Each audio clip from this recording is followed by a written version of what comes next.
Hello, word nerds. I didn't see you there. How you doing? What's up? What's up? What's up? I don't remember if I mentioned this, but we are having an event. By the time this episode airs, you will only have 2 weeks. If tickets are still available, you will only have 2 weeks to buy a ticket. If you are in the Chicago area, it will be at the Wilmette Theater, June 2nd at 7 p.m. It is an event to raise some funds, to give awareness, to promote a film that we are creating. My wife and I are producers for our friend Paul, who wrote the film, wrote the novel that the film is based on. And I just spent the last couple hours walking up and down a busy street to put posters in windows for our event. It's the Pitch Reel premiere and benefit event. And, if you listen to this right away and you're nearby and there's still tickets available, then maybe I'll see you there in person. Say, if you see me there, give me the code word. Okay, the first word in this episode is the second form of the word executive. Noun from 1774. 1.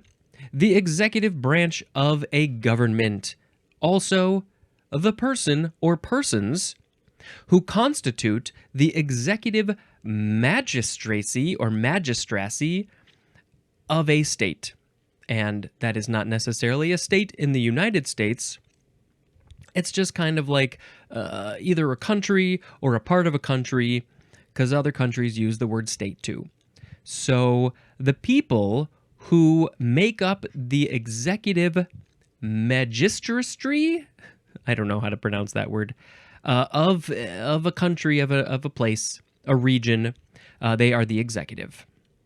Number 2, a directing or controlling office of an organization. The executives, they're the ones who are controlling everything. Don't we should have more people. We should be in the executive. Us people who maybe are we're in the mix, we're the ants and they're the grasshoppers. Maybe we need some ants with the grasshoppers so we can make better decisions. So everybody wins.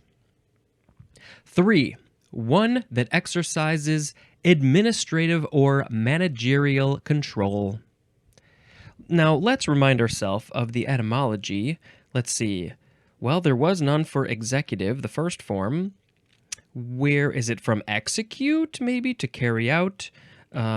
Execution, so they are the people who are carrying out the rules, the things. They are the ones who are in control, making things happen, saying what's allowed, what's not allowed. So, that's where the word comes from. Now is the time when I need to make a sound effect. What sound effect should I create with my face? Let's see. I don't know. We'll do, what's a fun animal sound? A donkey? Should we do a donkey? A donkey? Hee-haw. I think I did that not that long ago. We can come up with something better. What's the sound? The next word is executive agreement. 2 words, noun from 1942. An agreement between the U.S. and a foreign government made by the executive branch either alone or with congressional approval and dealing usually with routine matters. Oh, these are just the things that we got to do day in and day out. Routine matters. How are we going to tax them? How are they going to tax us? It's an executive agreement. It's an agreement made by the executive branches of various countries, specifically the U.S. and another one. Next is executive council. 2 words, noun from 1775. 1, a council constituted to advise or share in the functions of a political executive. You gather all the executives together and you make a council. Maybe it's like a board, like a boardroom. Council constitute to advise. They advise. They, maybe the president, I don't know if they call it the cabinet with the president, but that sounds like it's similar. It's a group of important people who know some stuff, who can advise this person or this organization, whatever it is, on maybe this is how things should be done. Sounds like that's pretty similar to what this says. Number 2 is a council that exercises supreme executive power. And they want the power, so that's why they decide to be an executive. Next is executive officer, 2 words. Noun from 1776. The officer second in command of a military or naval organization or vessel. Second in command. So the first one in command would probably be the captain if it's a military or naval organization or vessel. A lot of vessels are helmed by a captain, a boat, a submarine. But if it's a military or naval organization, maybe the one in command isn't a captain, but doesn't matter because either way, the second in command is the executive officer. Excuse me, officer, I'm home, take me drunk. Next is executive order, 2 words, noun from 1862. The synonym is the to-be definition for the word regulation, which we will get to a long time from now. Regulation, it's a regulation, it's an order, it's a thing that the person who is the executive, maybe the principal, maybe the president of a country will make an executive order saying, this is what I want to happen, and I'm going to make this happen. I think the problem with those sometimes are that they can be removed or changed by the legislature, the Congress, the House of Representatives, and or the Senate, and they can say, well, we don't really like that anymore, so we're going to remove it. Or the next president can come in and say, nope, sorry. So yeah, it's, sometimes it works, sometimes it doesn't. Next is executive privilege. 2 words, noun from 1909. This is a long definition that sounds maybe it's going to be interesting. Exemption from legally enforced disclosure of communications within the executive branch of government when such disclosure would adversely affect the functions and decision-making processes of the executive branch. I feel like I need to reread that. By the way, sometimes I make some funny movements, if you're watching the video, some funny movements with my mouth, my lips. The reason is I get these bubbles under my top lip in the center, right above my teeth, right above my gums.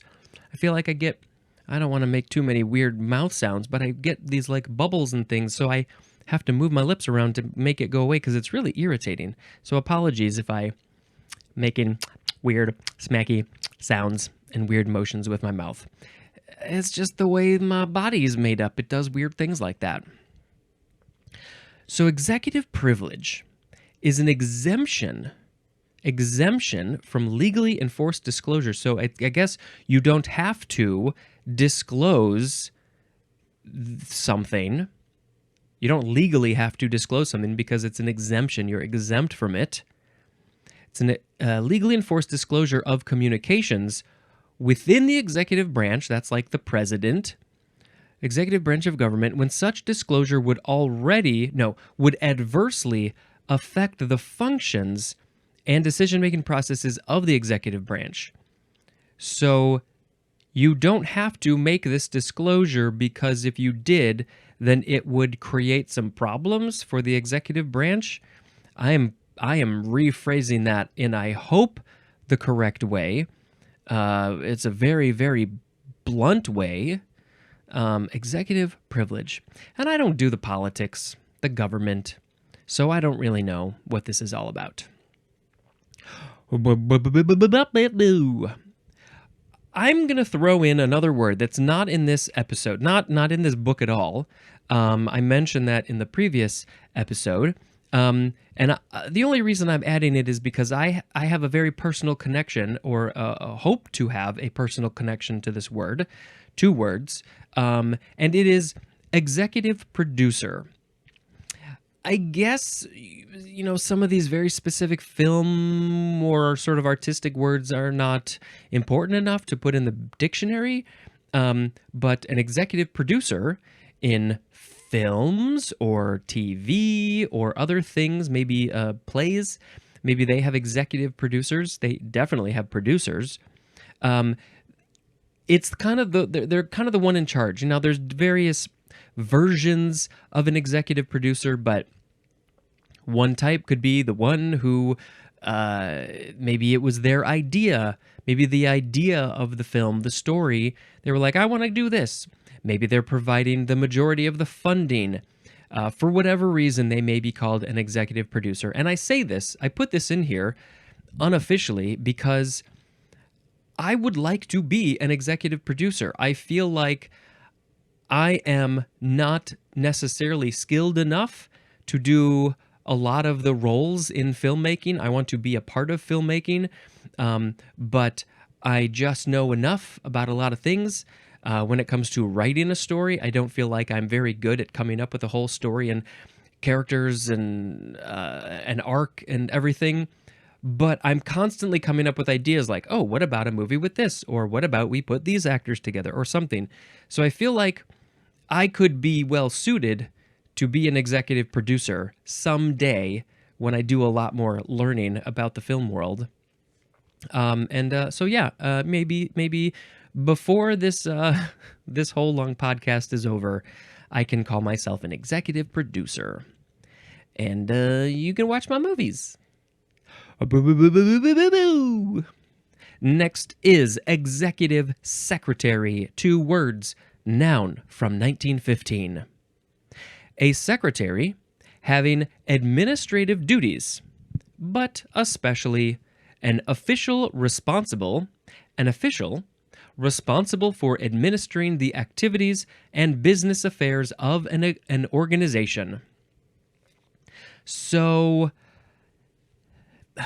I think the word secretary maybe isn't the best word these days. This word is a couple of words are over 100 years old. What's executive assistant? I think is a word that may not be an exact representation or exact replacement of executive secretary, but I think it's pretty close. A secretary having administrative duties. So I feel like what it's missing is having administrative duties for an executive or for something up top in an organization. Now, the second part of it does say that they are an official. They are responsible for administering the activities and business affairs of an organization. So at least we get some specifics there. But I think they're at a very high level in this organization, and they are dealing with these sort of day-to-day things, logistics and schedules and lots and lots and lots of things. And I'm sure that they don't get enough respect, as much respect as they deserve. Again, executive secretary might be a little bit of an older term, but the job still exists. Next is executive session, two words, noun from 1840. A usually closed session that functions as an executive council. There's a lot of parentheses which I have to tell you about. I am required. So, it is a closed session as of a legislative body. So that would be the Senate or the House of Representatives as examples. So that group of people, the lawmakers, they're having a closed session that functions as an executive council, which we read a little bit ago, which is a council constituted to advise or share in the functions of a political executive, or a council that exercises supreme executive power. And an example of this executive council would be as of the U.S. Senate when considering appointments or the ratification of treaties. So the U.S. Senate is considering appointments. So maybe the president is like, I want to appoint this person to the Supreme Court. I want to put this judge in the Supreme Court. We have a lot of very interesting stories about that process from the last decade. And so when they get together and they talk about this appointment, should we allow them to appoint that person? Do we want to say, no, we don't want that person to be appointed? Or maybe it's appointing people to the cabinet. They have to give approval, I think, if that person should be put into the cabinet, and then close the doors on them, and then maybe they get to go to Narnia. And so they have this council. They have a meeting, and it's called an executive session because they are important people making the decisions for a very important situation, a government. They're way up there. Was there a ratification of treaties? Maybe we're making a treaty with another country. We want to shake hands and say, hey, we're good, we're friends. That's our treaty. And the U.S. Senate has to ratify it. They have to make it official. So they would do that maybe in an executive session. Wonderful. Next is executor. executor. And it looks like in the first definition, you would pronounce it executor. Executor, which is different than executioner we had in the previous episode. And there was another one that was similar. Executant, maybe? So this is either executor or executor. Noun from the 13th century. Number 1, this would be executor. One who executes something. And that could be the murdering of a human, executing a human, or it could be just executing an action, a thing. I am an executor because I am executing the recording, the talking of the dictionary into a microphone and the camera. You just execute anything, any action, anything. You are an executor.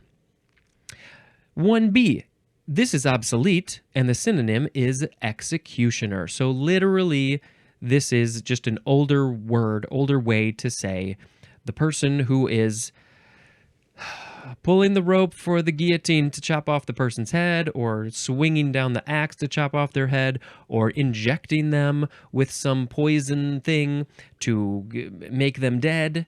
There's lots of ways that executioners do that. For the electric chair, pull the lever, pull the thing down to make the electricity go. Are there people who, when they're children, they're 5 years old, and people say, what do you want to be when you grow up? And they say, I want to be an executioner. You might want to watch out for those kids. Okay, next for executor, this is now, the rest of these, that's how it's pronounced. 2A, the person appointed by a testator to execute a will. And I don't know if testator is pronounced correctly, but I think it maybe. It sounds weird, but I don't know how else you would say it. Testator? Potator? Anyway, this is the person who is, when somebody dies and they have a will, this is the one who I guess is just making sure that all of the things in the will that the person said, I want this stuff to go to this person and this stuff to go to that person, the executor is the one who just is going to make sure that all that happens. I want my cassette tape collection to go to my friend Joe because he loves cassette tapes. Joe, you're getting my cassette tapes. 2B, the synonym is literary executor. What is a literary executor? Something with books. I don't know. Wait till the L's. Executorial, that is an adjective. Blah, blah, blah, blah, blah, blah, blah. Next is executory. Adjective from 1592. 1. Designed or of such a nature as to be executed in time to come or to take effect on a future contingency. Was it just me, or was that worded so funkily? Designed or of such a nature, so it's either occurs in nature, this is just how it is, or it's designed, it's been created. It's designed or of such a nature as to be executed in time to come, or to take effect on a future contingency. What? There's so many like this or this or this or this. So this thing is going to happen in the future, and it was designed that way, or is going to naturally occur that way. I don't know. Executory.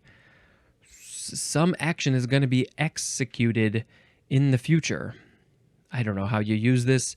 Number 2 for executory is relating to administration.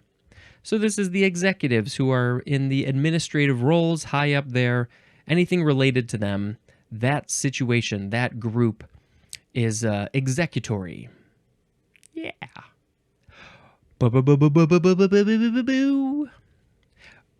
Next is, I think, a pretty dated word that does not get used anymore. Executrix. Yeah, noun from the 15th century.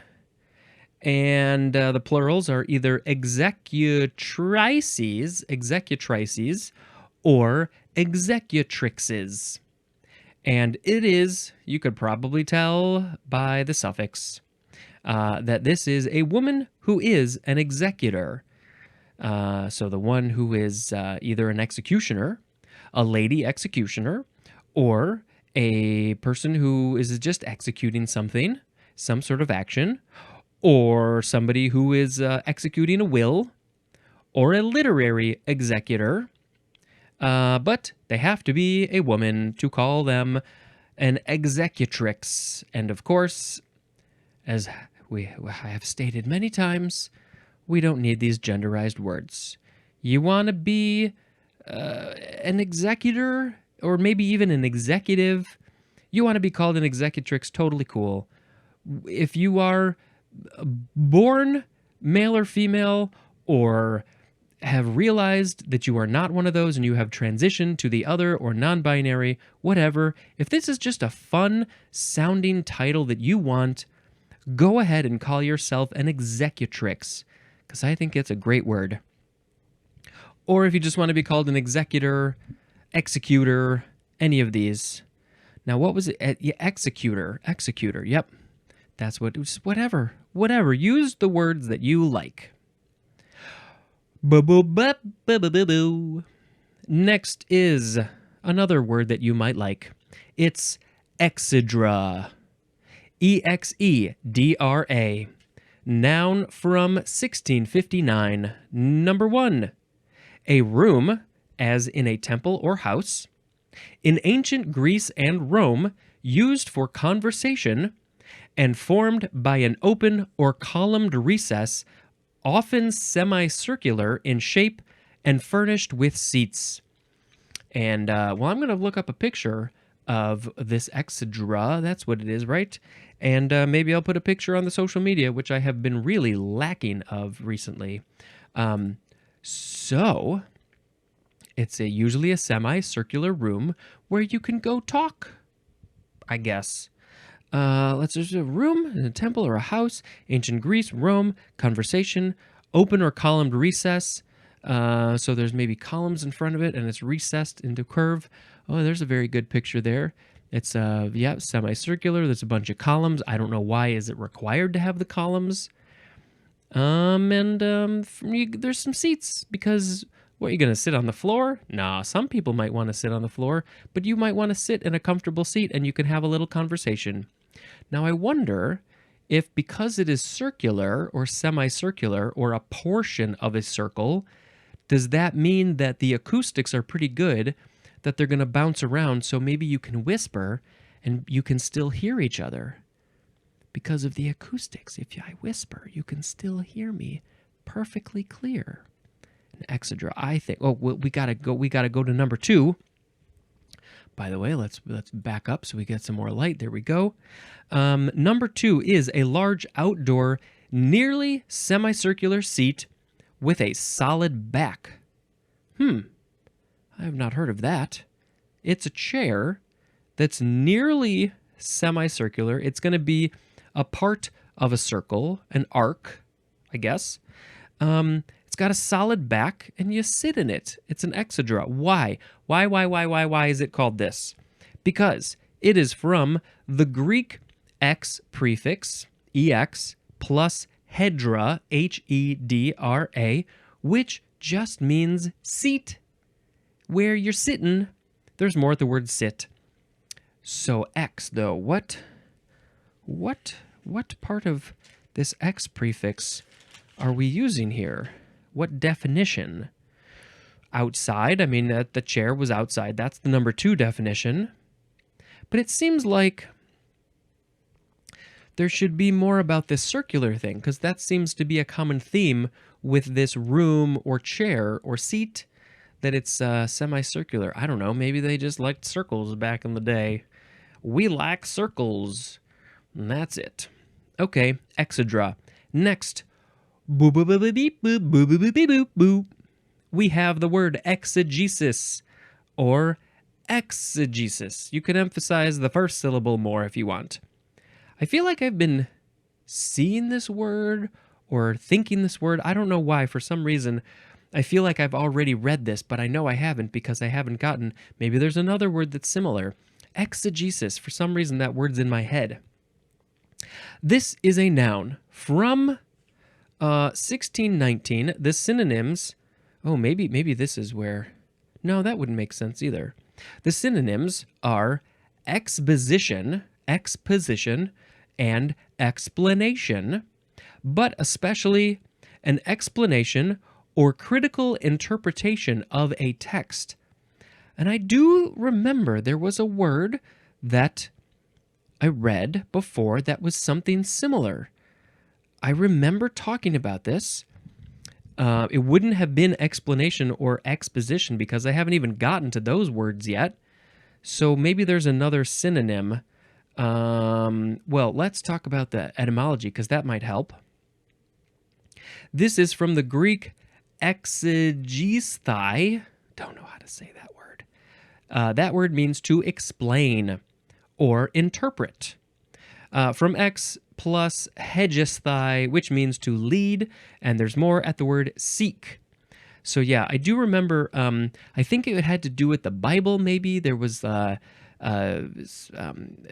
various, anybody who interprets the Bible, there are official things that are called exegesis, I guess.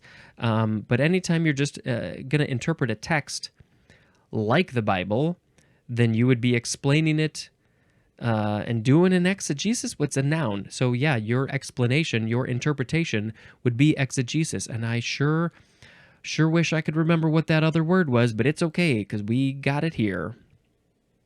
All right. Next is exegete. E-X-E-G-E-T-E. Literally every other letter is an E.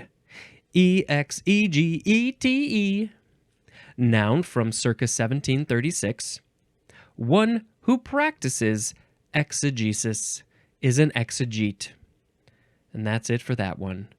Beep-boo. Next is exegetical. Also just exegetic. Adjective from circa 1623. Of or relating to exegesis. And the synonym is explanatory. As in an exegetical text. Because that text is relating to an exegesis. Maybe it is an exegesis. We are describing it as exegetical because it's interpreting or explaining something. Explaining. All right. Next. Next is exegetist. Exegetist or exegetist. Noun from 1848. And the synonym is exegete which is one who practices exegesis. You have to practice your interpretation of texts. Okay, one more word. Don't worry, we're almost there.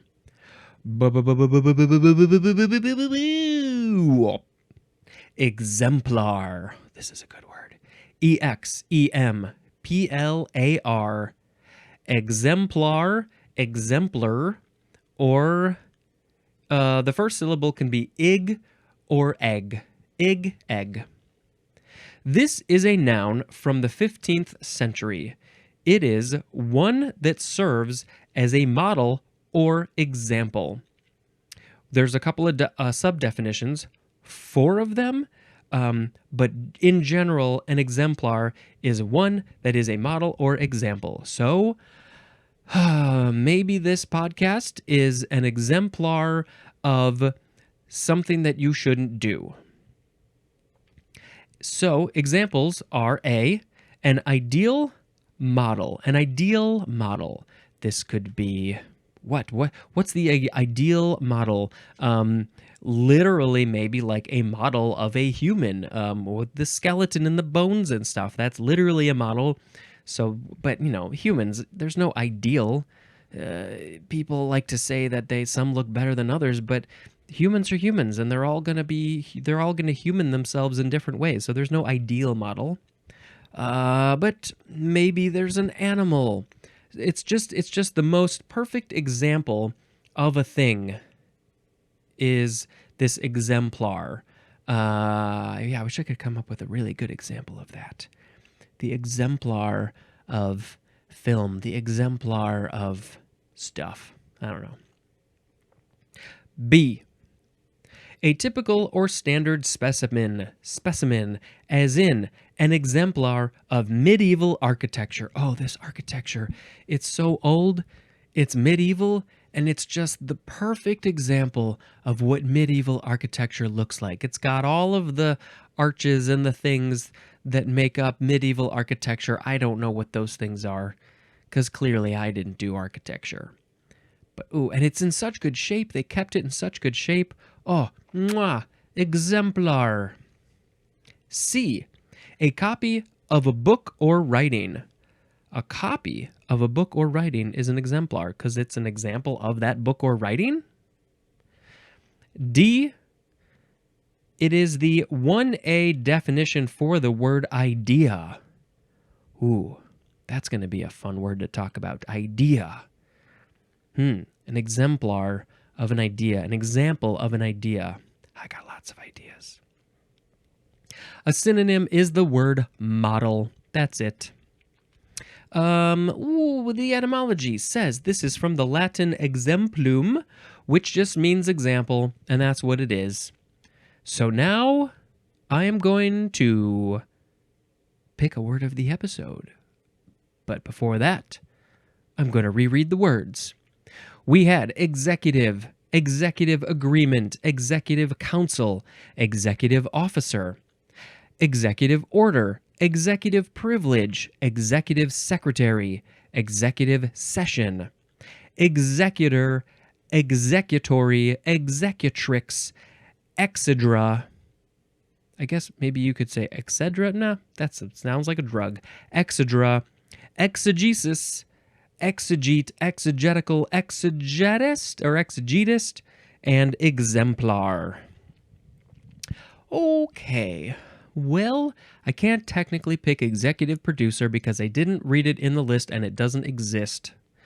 I'm kind of tempted to pick executrix just because it's just a fun word that probably doesn't really exist and shouldn't technically probably exist to some people's minds because why would we have genderized words in the first place? It's all just, and you put tricks at the end of anything, it's gonna sound pretty great. Not these exedra is kind of an interesting sounding room where you can go whisper and talk to people. I don't know. Let's do